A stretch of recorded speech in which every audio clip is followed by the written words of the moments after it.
Magandang umaga, Bagong Pilipinas. Narito ang Police News Express sa oras na ito.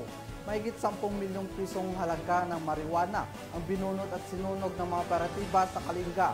Ang buong detalye ng balita ay babahagian ni Patrolwoman Marisol Ariola.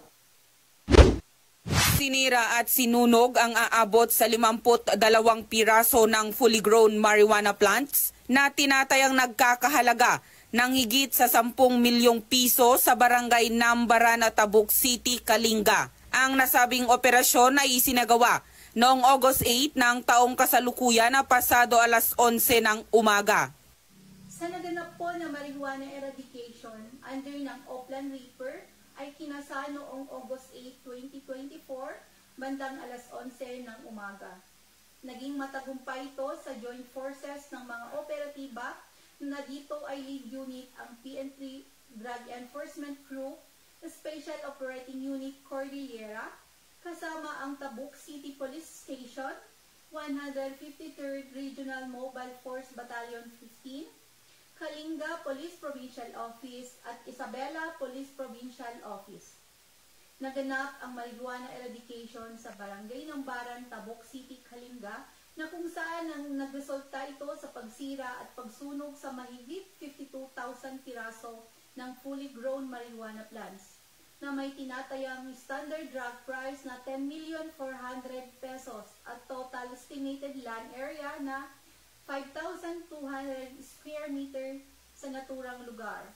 Ang nasabing operasyon ay pinangunahan ng mga tauhan ng Special Operations Unit Cordillera Administrative Region ng PNP DEG sa pamumuno ni Police Colonel Noel C. Espinoza, SOU Commander, kasama ang iba pang unit ng nasabing rehiyon.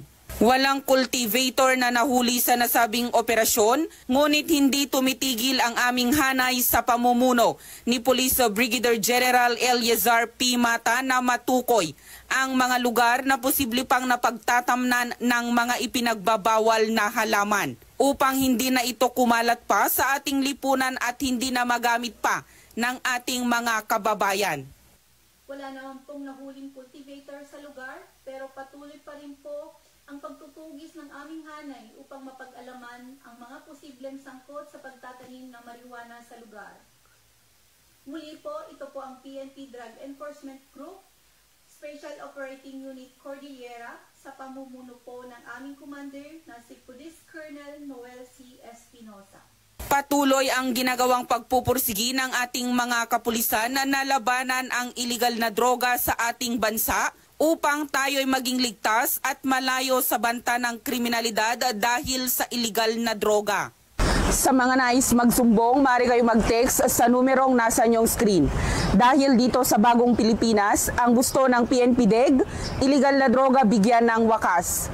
Mula sa tanggapan ng PNP Drug Enforcement Group, ako ang iyong PNN correspondent, Patrolwoman Marisol Ariola, alagad ng batas at tagataguyod ng Balitang Pulis.